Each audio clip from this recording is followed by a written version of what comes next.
My name is Abram, and I am 54 years old. I am sitting in a small one-bedroom apartment right now, looking out the window at the autumn leaves falling slowly to the ground. For most of my life, I believed I was a good father. I believed that every sacrifice I made, every extra shift I worked, every dream I gave up was worth it, because my daughter would grow up knowing she was loved. But there was one afternoon when my phone buzzed with a message that I had to read twice to believe it was real. That message changed everything I thought I knew about being a father. Before I take you deeper into this story, I want to ask you something. Where are you watching from today? Drop your location in the comments below. And if stories about family sacrifice and healing touch your heart, go ahead and hit that like button and subscribe to this channel. What did my daughter write that broke me in half? Let me take you back to where it all began. I met Linda when I was 23 years old. I was working as a prep cook at a small diner in Cleveland, Ohio. The kind of place where the coffee was always hot and the tips were never great, but it was honest work, and I was grateful for it. Linda walked in one Tuesday afternoon, a college student with bright eyes and a smile that made me forget I was supposed to be chopping onions in the back. She ordered a grilled cheese sandwich and a cup of tomato soup. I remember thinking it was the most beautiful order I had ever heard. We started talking that day, and we did not stop for months. Everything moved fast between us. Maybe too fast looking back on it now. But when you are young and in love, you do not think about consequences. You just feel. We got married 8 months after we met in a small ceremony at the courthouse, with only a few friends present. My mother cried. Linda's parents did not come. They thought she was throwing her life away by marrying a cook with no college degree. Maybe they were right about some things, but I promised myself I would prove them wrong. Meredith came into our lives when I was 27. Linda was 25. I still remember the moment the nurse placed that tiny baby in my arms. She had these little fingers that wrapped around my thumb, and I swore right then that I would do anything for her. Anything at all. Our apartment was small, barely enough room for the three of us. Money was tight. Some weeks we had to choose between paying the electric bill or buying groceries.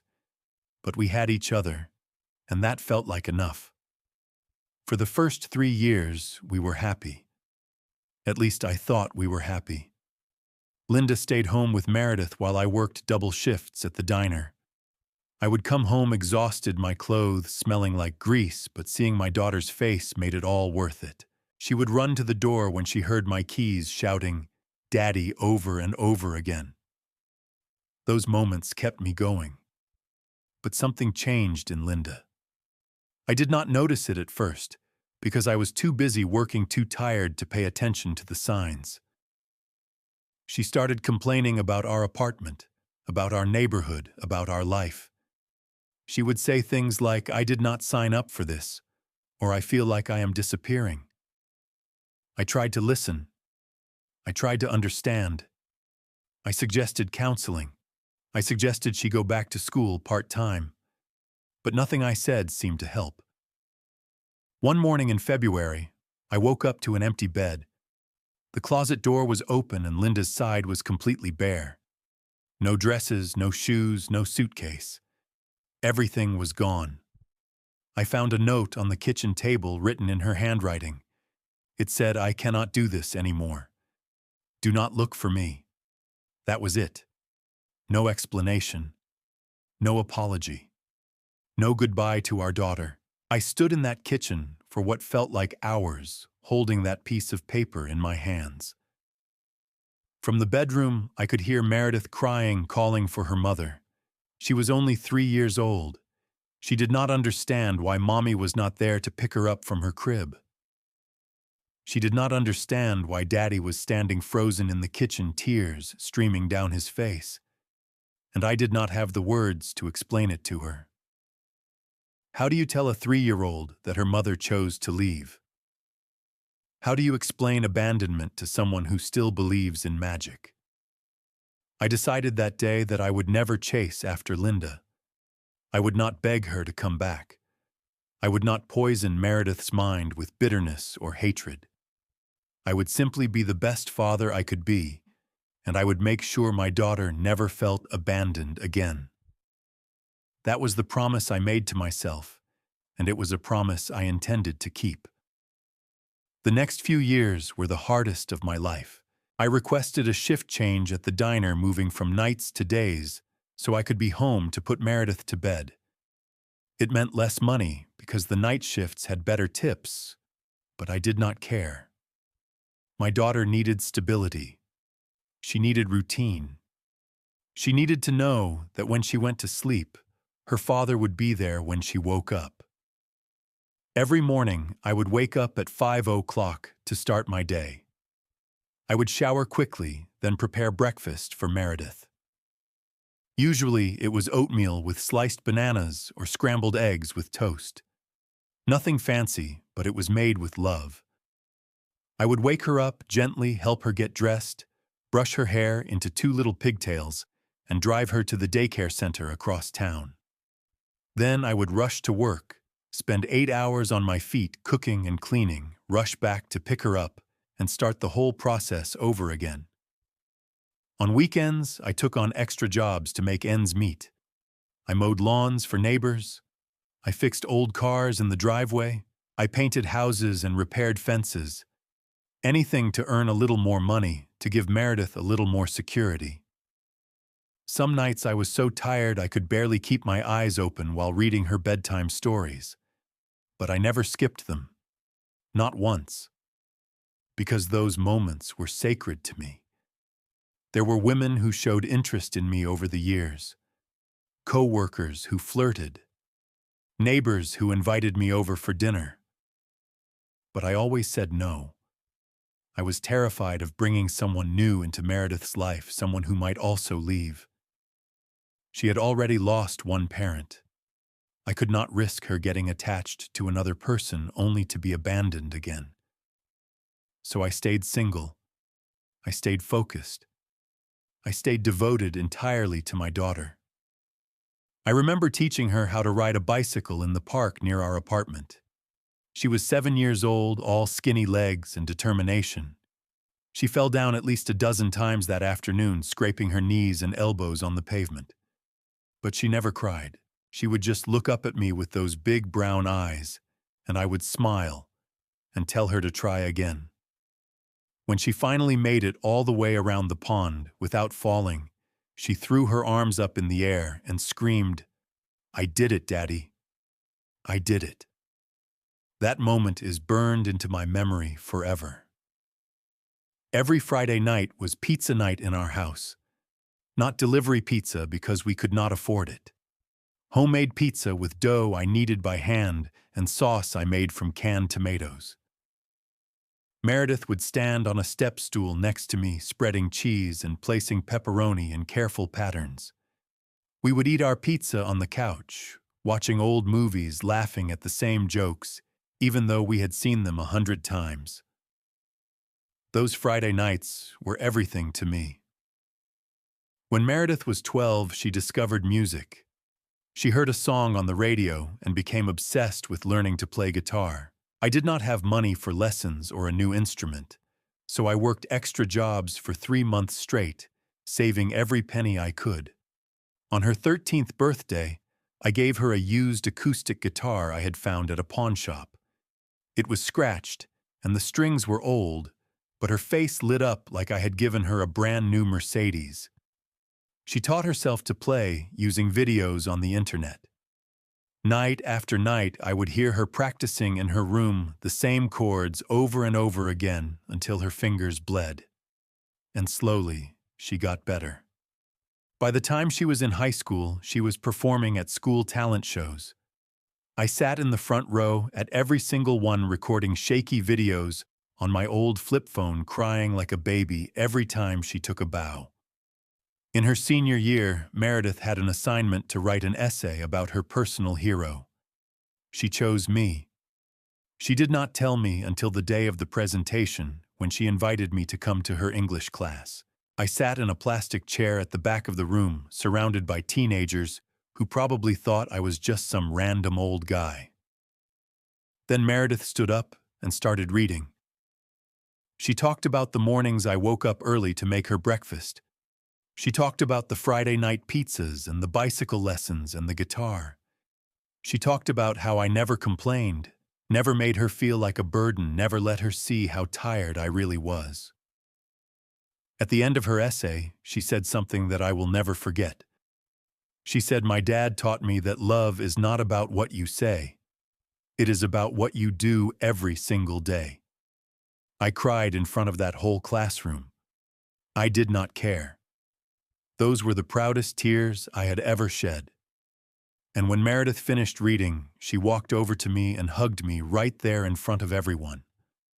I thought in that moment that all the sacrifices had been worth it. I thought we would be close like this forever. I had no idea how wrong I was. Meredith graduated high school with honors. She had worked hard, earned good grades, and received a partial scholarship to Boston University. I was so proud of her, I could barely speak when she showed me the acceptance letter. My daughter was going to college. She was going to have opportunities I never had. She was going to build a life better than anything I could have given her. But there was a problem. The scholarship covered tuition, but not room and board. Not books. Not living expenses. The remaining costs added up to more than I earned in an entire year. I lay awake at night trying to figure out how to make it work. I picked up more extra jobs. I cut every expense I could think of. But it still was not enough. So I made a decision. I sold the house. It was not much of a house, really. Just a small 2-bedroom place I had bought when Meredith was 8, the first real home we ever owned. But it was ours. It had the pencil marks on the doorframe where I measured her height every birthday. It had the kitchen where we made pizza together. It had the backyard where she learned to catch fireflies in mason jars. I sold it all. I packed up the memories into boxes and moved into a 1-bedroom apartment on the other side of town. The new place was smaller and cheaper, which meant I could send more money to Meredith every month. I never told her I sold the house because of her. When she asked why I moved, I just said I wanted something simpler, something easier to maintain. She went off to Boston, and I stayed behind in Cleveland. We talked on the phone every day at first. She told me about her classes, her roommates, the excitement of living in a big city. I told her about my days at work, about the funny customers at the diner, about anything that might make her laugh. Those phone calls were the highlight of my week. In her junior year, Meredith called me with exciting news. She had met someone, a law student named Derek Sullivan. She described him as handsome, smart, ambitious, and charming. He came from a wealthy family in Connecticut, had gone to prep school, and was on his way to a prestigious career. She sounded happier than I had ever heard her. The first time I met Derek was over video call. He was polite enough. He smiled at the right moments and said all the right things. But something about him felt off to me. I could not put my finger on it exactly. He talked a lot about himself, about his plans, about his family's connections. But he never asked me a single question about my life. He never asked about Meredith's childhood or what our family was like before he came along. A few months later, Derek came to Cleveland to meet me in person. He showed up at my apartment carrying an expensive bottle of wine dressed in clothes that probably cost more than my monthly rent. We sat in my small living room, and he talked about his career prospects, his investment portfolio, his 5-year plan. I tried to share stories about Meredith when she was younger, but he kept interrupting, steering the conversation back to himself. At one point, Meredith started telling Derek about the guitar I bought her for her birthday, how she taught herself to play, how we used to have Friday pizza nights together.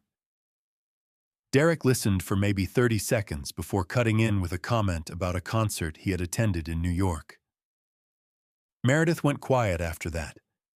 She did not finish her story. I noticed that. I filed it away in my mind, but I told myself not to overthink it. Maybe Derek was just nervous meeting his girlfriend's father. Maybe he was trying too hard to impress me. Young people sometimes do that. I decided to give him the benefit of the doubt. Meredith and Derek got engaged right after they both graduated. The wedding was planned for the following spring at a resort on Cape Cod. Derek's family insisted on paying for everything. They wanted a big celebration, a society event with hundreds of guests. I had no say in any of it. The wedding day arrived, and I flew to Massachusetts feeling out of place before I even landed. The resort was the fanciest place I had ever seen. Marble floors, crystal chandeliers, waiters in white gloves. The guests were mostly Derek's family and friends, wealthy people in designer clothes, who looked at me like I was something stuck to the bottom of their shoes. I wore the only suit I owned, the same one I had worn to my own mother's funeral 10 years earlier. It was outdated and too tight around the middle, but it was clean and pressed. I walked through that crowd of rich strangers looking for my daughter, feeling more alone than I had felt in years. When it came time for the father of the bride's speech, I stood up and spoke from my heart. I talked about raising Meredith alone. I talked about the sacrifices and the struggles and the love that got us through. I talked about how proud I was of the woman she had become. By the time I finished, half the guests were wiping their eyes, but Derek and his parents were not. They sat at the head table with polite smiles frozen on their faces, clapping briefly when I finished. I saw Derek lean over and whisper something to his mother. She smirked. Meredith looked uncomfortable. After the wedding, Meredith and Derek moved to New York City. She got a job at a marketing firm while Derek joined a big law firm. They had a beautiful apartment in Manhattan, the kind of place I could never have afforded in 100 lifetimes. I was happy for her. Truly I was. But I also missed her terribly. Our phone calls started to change after the move. They became shorter, more rushed. Meredith always seemed distracted, like she was only half listening to what I was saying. She would end conversations abruptly saying, "Derek needs me for something," or "We are heading out to dinner." The warmth in her voice began to fade. I tried not to worry. I told myself this was normal. Newlyweds need time to build their own life together. She was busy with work, with settling into a new city, with a new marriage. She would come back to me when things calmed down. She just needed time. But deep down, a small voice whispered that something was wrong. 3 years passed after the wedding, and the distance between Meredith and me grew wider with each passing month. Our conversations became fewer and shorter. Where we once talked every day, we now spoke maybe once or twice a month. And even those calls felt hollow, like we were strangers exchanging pleasantries rather than father and daughter sharing our lives. I noticed a change in the way Meredith spoke to me. Her voice had lost its warmth. She answered my questions with one-word responses. Fine. Busy. Good. When I tried to dig deeper to ask about her feelings or her life with Derek, she would deflect. Everything is fine, Dad. I do not want to talk about it. I began to sense that my calls were unwelcome. Sometimes she would answer with a sigh as if I was interrupting something important. Other times she would let the phone ring until it went to voicemail. I started timing my calls more carefully, trying to find moments when she might be free, but nothing seemed to work. One autumn, I sent Meredith a birthday gift. It was a hand-knitted scarf in her favorite color, green, along with a card I had written myself. I mailed it 3 weeks early to make sure it arrived on time. Her birthday came and went with no acknowledgement. No thank you. No phone call. Nothing. A week later, I called to ask if she had received the package. Derek answered the phone instead. His voice was flat and uninterested. Oh, the package. Yes, I think Meredith mentioned it. She has been so busy lately. I will let her know you called. Then he hung up without saying goodbye. I sat there holding the phone, feeling a cold knot forming in my stomach. Something was very wrong. I just could not figure out what. As the holidays approached, I called Meredith to invite her and Derek to Cleveland for Thanksgiving. I had already started planning the menu in my head, thinking about all her favorite dishes from when she was a child. Turkey with sage stuffing, mashed potatoes with extra butter, pumpkin pie with whipped cream. I could not wait to cook for her again. But Meredith hesitated on the phone. She took a long breath before speaking. Dad Derek thinks it would be better if we spend Thanksgiving with his parents this year. They have a big house in Connecticut. More space for everyone. I swallowed my disappointment. Of course, honey, I understand. Family is important. Maybe Christmas then. Christmas was the same story. Derek's parents had already made plans. A ski trip to Colorado. Everything was booked. Maybe next year. I spent Thanksgiving alone in my apartment that year. I cooked a small turkey breast, just enough for one person, and ate it at my kitchen table while watching football on television. I kept my phone next to me the whole time, hoping Meredith would call. She did not. On Christmas morning, I finally got through to her. The conversation lasted less than 5 minutes. In the background, I could hear laughter and music, the sounds of a party I was not invited to. Then I heard Derek's voice, sharp and impatient. Who is that? Tell them you are busy. Meredith rushed to end the call. I have to go, Dad. Merry Christmas. And the line went dead. I sat in my silent apartment holding a cup of cold coffee, staring at the Christmas tree I had put up just for myself. The ornaments were all from Meredith's childhood. Handmade snowflakes and painted pine cones, and a crooked star she had made in kindergarten. I had saved them all these years, hoping she would come home to see them again. She never did. The following summer, I made a decision. I was tired of waiting. I was tired of being pushed aside with excuses. I bought a bus ticket to New York City, packed a small bag with some clothes and a few gifts, and made the 10-hour journey to surprise my daughter. When I arrived at their apartment building, my heart was racing. The building was tall and modern, with a doorman in a fancy uniform standing guard at the entrance. I gave him Meredith's name, and he called up to announce me. A few minutes later, I was standing in front of their door on the 20th floor. Derek opened the door. His face twisted into something between annoyance and disgust. You should have called first. Meredith is not feeling well. I looked past him into the apartment. It was beautiful, all white furniture and floor-to-ceiling windows with a view of the city, and there was Meredith standing in the living room, looking perfectly healthy. She was wearing a silk robe and holding a cup of tea. She did not come to greet me. Derek took the bag of gifts from my hands with a forced smile.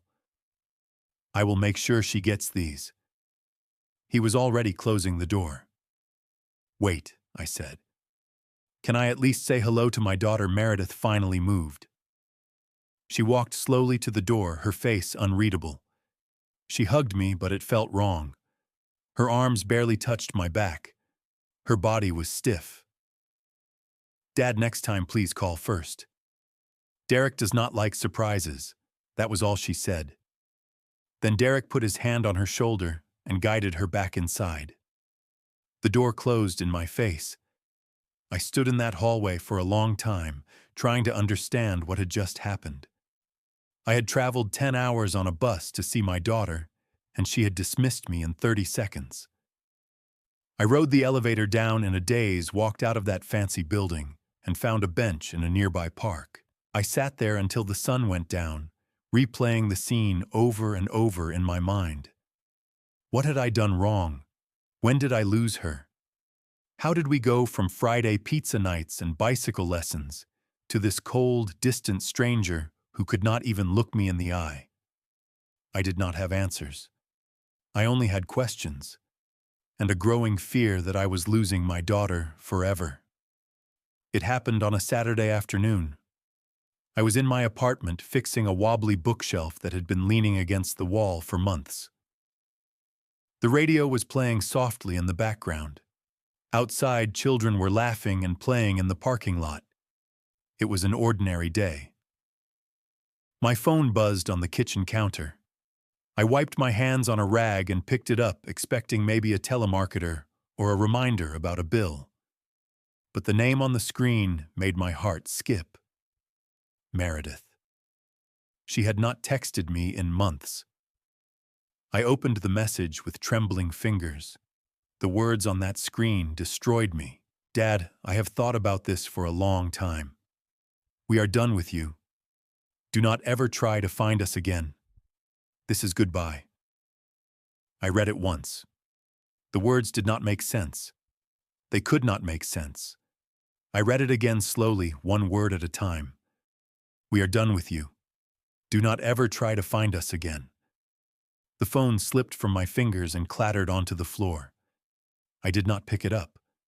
I could not move. My legs gave out beneath me and I collapsed into the kitchen chair, staring at nothing. My chest felt like it was being crushed. I could not breathe. The room started spinning, and I gripped the edge of the table to steady myself. My ears were ringing. My vision blurred with tears I did not even feel forming. I do not know how long I sat there. Minutes. Hours. Time lost all meaning.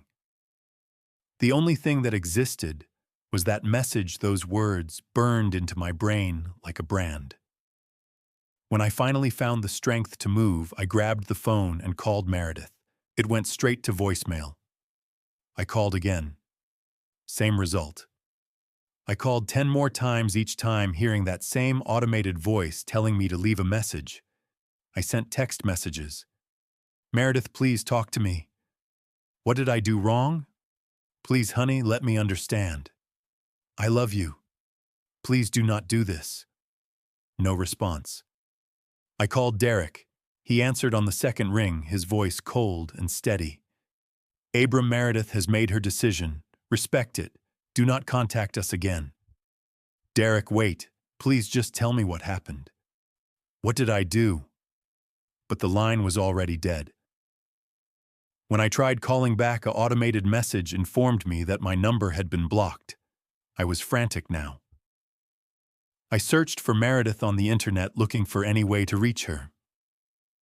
I found her email address through her company's website and sent a message pouring out my heart. An hour later, it bounced back. Address not found.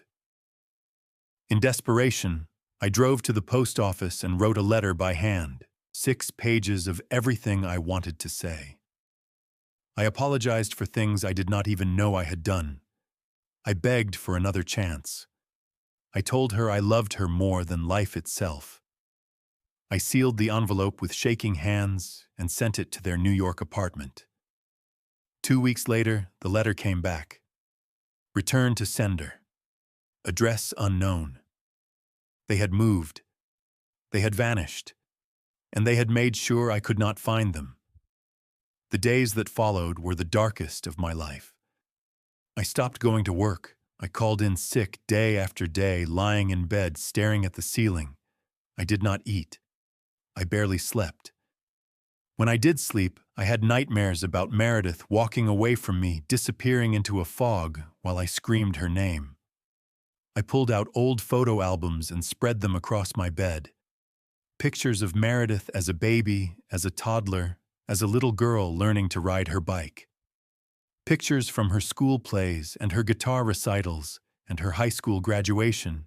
I stared at those photos for hours, trying to find some clue, some sign of where everything went wrong. I replayed every conversation, every visit, every moment of the past few years. Was it something I said at the wedding? Did I embarrass her in front of Derek's family? Was I not successful enough? Not wealthy enough? Not good enough to be part of her new life? The questions tortured me. But the worst part was not knowing. Not having any explanation, any reason, any chance to defend myself or make things right. One night I sat by the window in my dark apartment looking out at the streetlights below. I remembered a quote my mother used to say when I was a boy. She would tell me that no matter how hard life gets, morning always comes. But sitting there in that empty apartment, I was not sure I believed that anymore. I thought about the Bai Luan Meredith wrote in high school. My dad taught me that love is about what you do every single day. I had done everything I could think of, every single day for over 2 decades, and somehow it was not enough. Where did my little girl go, the one who ran to the door when she heard my keys? The one who looked at me like I was her hero? I did not have answers. I only had silence. And that silence was deafening. The weeks blurred together after the message. I went through the motions of living without actually feeling alive. I returned to work eventually because I had no choice. Bills needed to be paid. But I was hollow inside. Just a body performing tasks while my mind was somewhere else entirely. I stopped talking to people. When coworkers asked how I was doing, I gave one-word answers and walked away. When neighbors waved at me in the parking lot, I pretended not to see them. I did not want sympathy. I did not want to explain. I just wanted to disappear into my own grief and never come out. One night, about 2 months after the message, I found myself sitting on my apartment balcony. I lived on the 5th floor, and below me the street was quiet. Just a few cars passing occasionally, their headlights cutting through the darkness. I was not thinking about jumping, but I was not thinking about living either. I was just empty. I sat there for hours, my mind blank, my body numb to the cold. And in that emptiness, I heard a voice. It was not real, just a memory surfacing from somewhere deep inside. But it was clear, as if someone was standing beside me. It was my mother's voice. She had passed away when I was in my 30s, just a few years after Linda left. Pancreatic cancer took her quickly, too quickly for me to prepare. But her words stayed with me always. Abram, you are stronger than you think. Life will knock you down, but you decide if you stay down. I had forgotten those words until that moment. But hearing them again, even just in my memory, something shifted inside me. It was not a dramatic change. It was not an instant transformation. It was just a small crack in the wall I had built around myself. A tiny opening that let in the faintest bit of light. The next morning, I made myself get up. I showered for the first time in days. I ate breakfast even though I had no appetite. Small steps, one foot in front of the other. That afternoon, I went to check my mailbox in the lobby of my building. I had been ignoring it for weeks, letting bills and junk mail pile up. As I was sorting through the stack of envelopes, I heard a voice behind me. You look like you have not slept in a month. I turned around. Standing there was an older man I had seen in the hallway before but never spoken to. He was tall and thin with white hair and deep lines on his face that spoke of a long life. His name was Walter, and he lived in the apartment across from mine. I mumbled something about being tired, trying to end the conversation, but Walter was not easily dismissed. Come have coffee with me, he said. It was not a question. It was a command. I am fine, I said. Thanks anyway. Walter shook his head. Son, I am 72 years old. I have seen a lot of people in my time, and I know what a man looks like when he is carrying something too heavy to carry alone. So come have coffee. I am not taking no for an answer. Something in his voice made me follow him. Maybe it was his certainty. Maybe it was just that I was too tired to argue.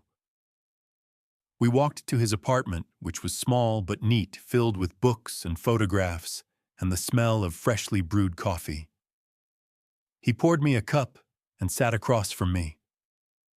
For a few minutes, neither of us spoke. Then slowly I started talking. I told Walter about Meredith, about raising her alone after Linda left, about the sacrifices I made, the dreams I gave up, the years I devoted to being the best father I could be. And I told him about the message, the words that had cut through my heart like a knife. Walter listened without interrupting. When I finished, he was quiet for a long moment. "I lost my son in Vietnam," he finally said.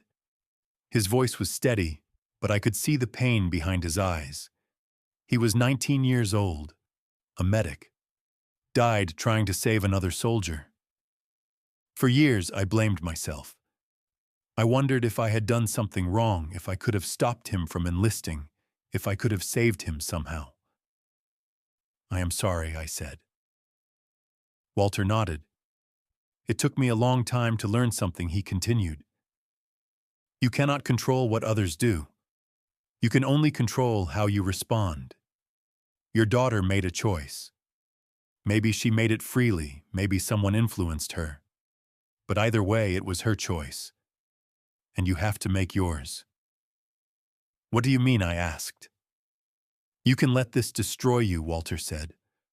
"Or you can choose to keep living. Not for her. For yourself."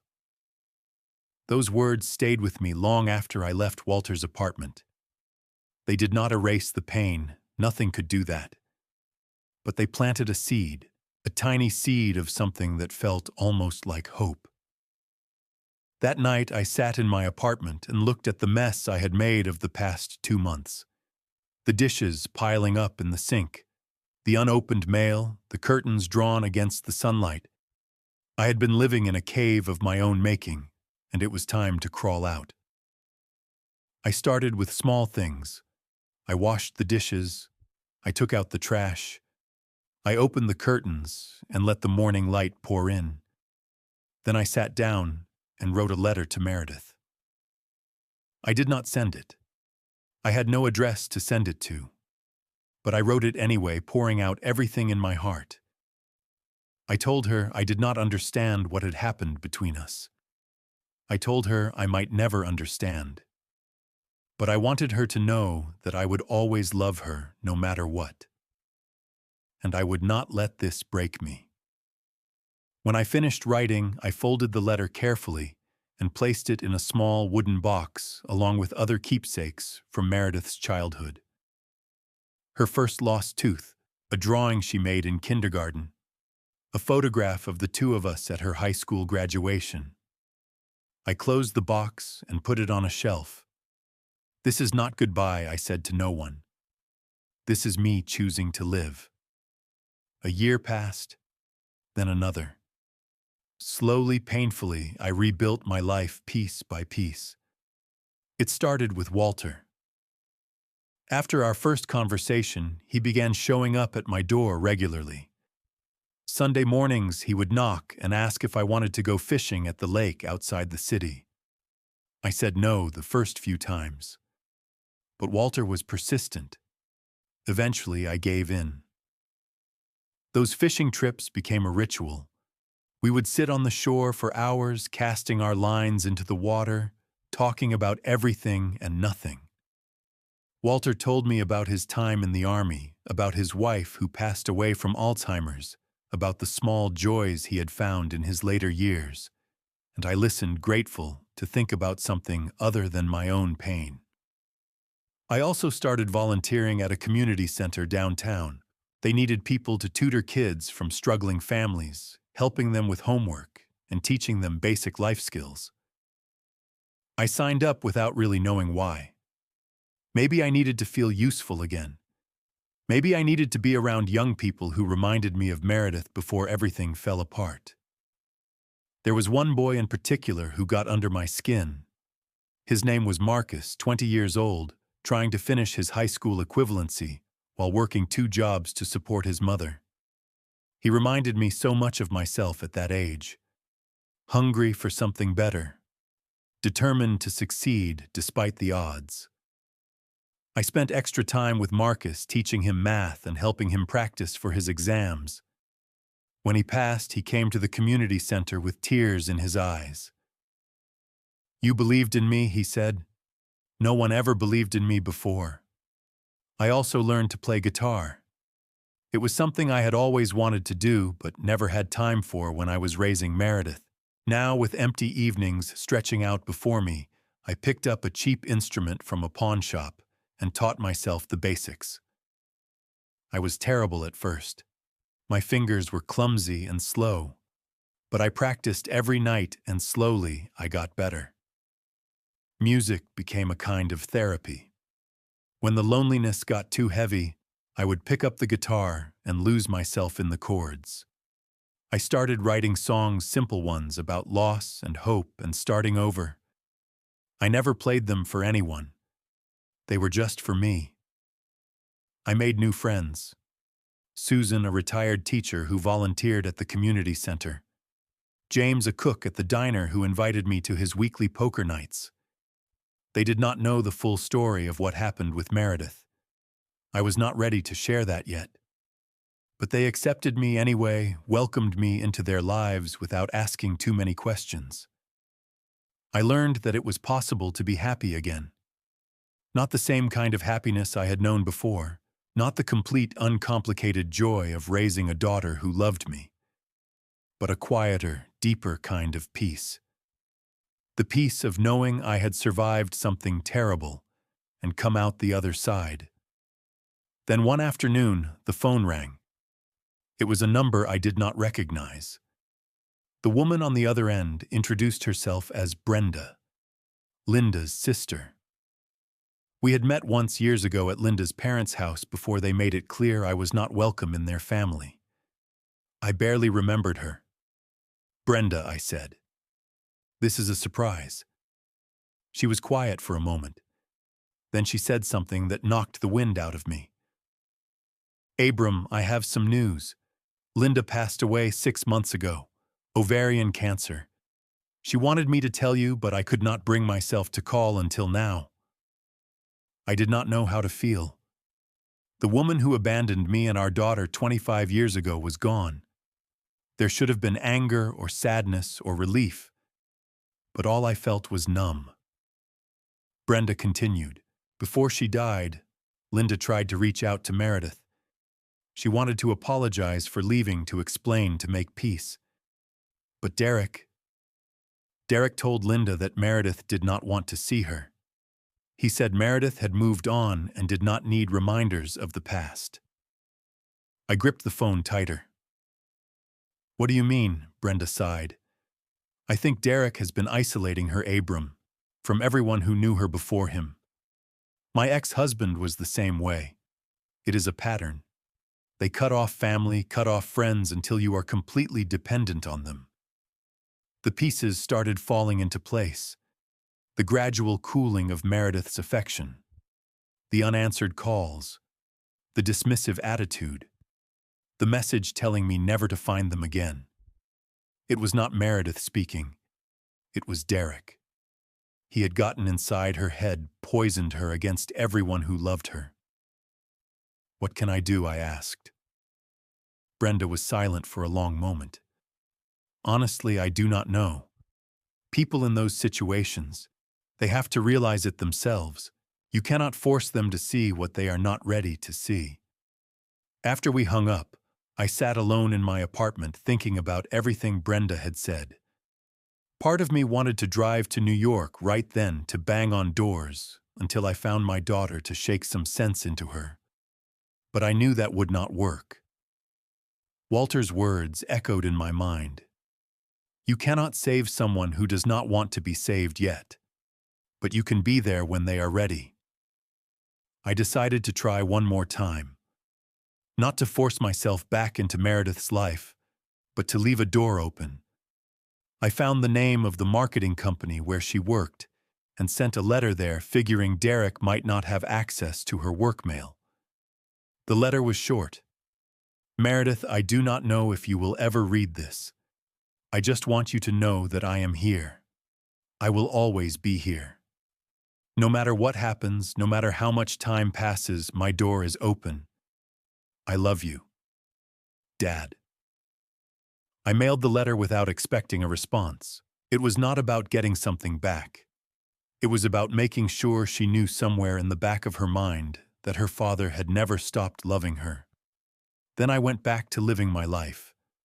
Fishing with Walter, tutoring Marcus, playing guitar in the evenings, building a life that did not depend on anyone else for meaning.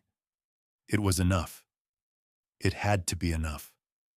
2 years passed after I sent that letter to Meredith's office. 2 years of quiet growth, of learning to be content with my own company, of finding purpose in small, everyday moments. I still thought about Meredith every day, not with the sharp agony of those first months, but with a gentler ache, a wound that had scarred over but never fully healed. I kept the wooden box with her keepsakes on my shelf, and sometimes I would open it and look through the memories. But I no longer let the grief consume me. Autumn came again, as it always does.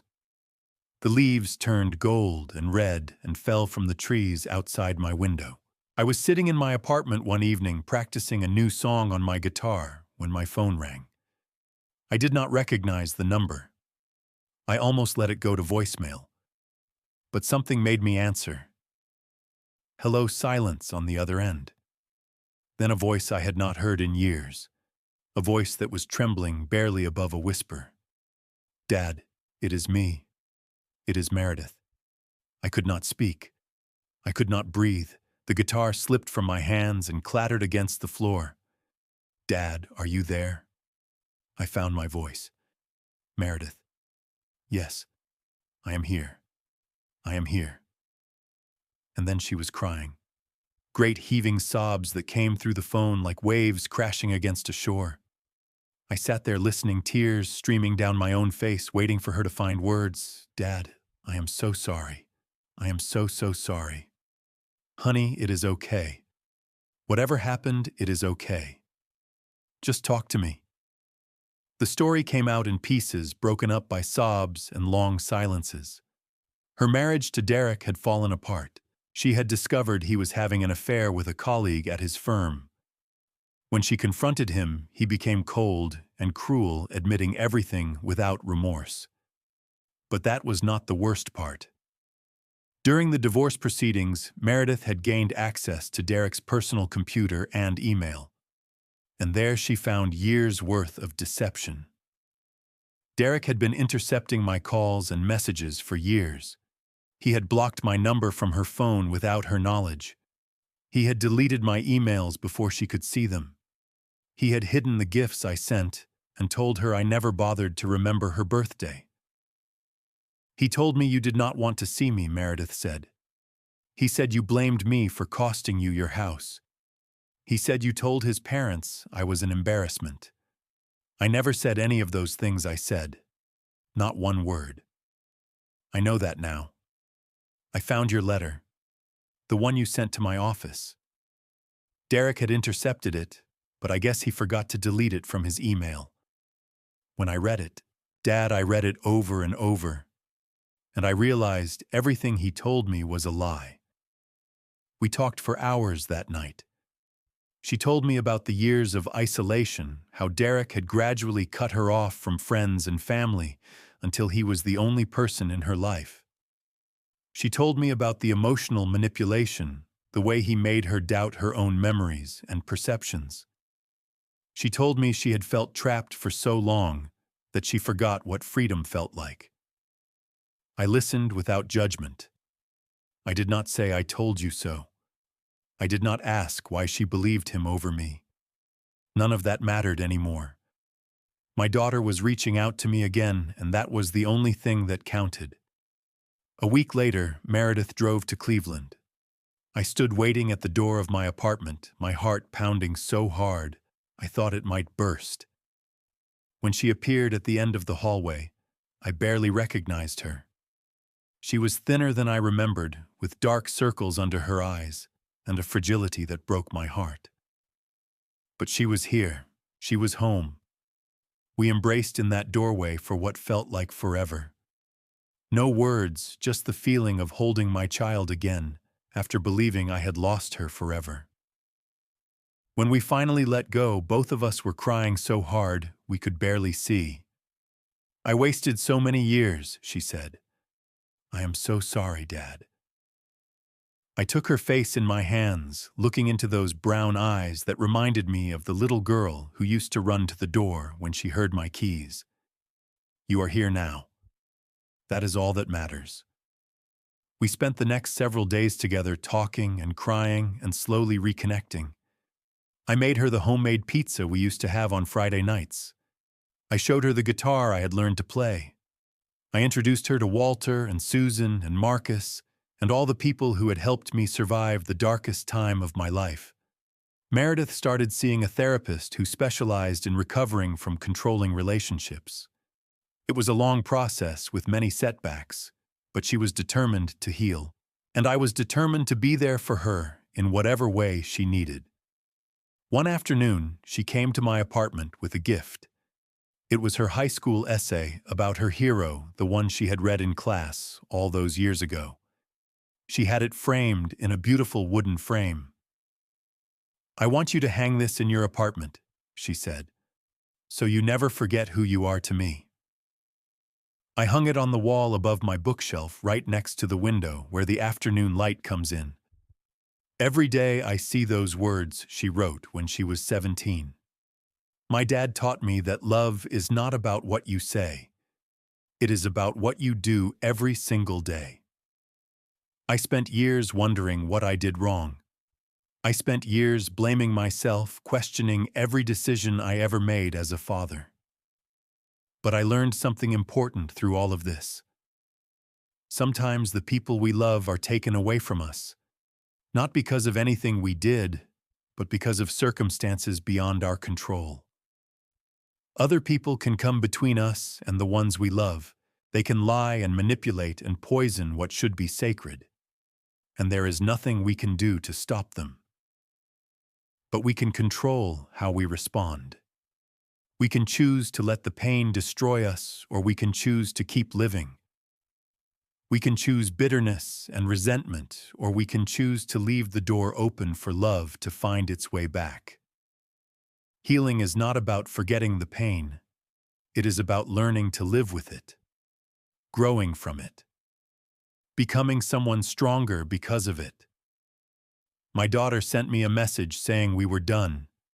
She told me never to find her again.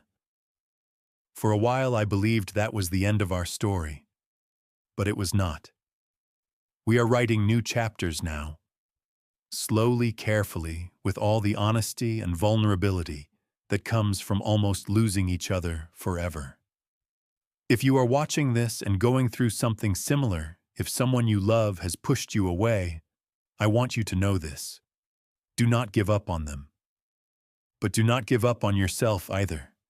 Keep living. Keep growing. Keep being the person you want to be. And leave the door open. You never know when they might walk back through it. Now I want to hear from you. Have you ever experienced a broken relationship that seemed beyond repair? Have you ever had to choose between your own well-being and waiting for someone to come back to you? Share your story in the comments below. Let us support each other. If this story touched your heart, please hit that like button. Subscribe to this channel so you do not miss more stories about family healing and the strength it takes to keep going when everything falls apart. And share this video with someone who might need to hear it today. Thank you for watching. Thank you for listening. Thank you for being part of this community. May your doors always stay open to love, and may the people who matter most find their way back to you.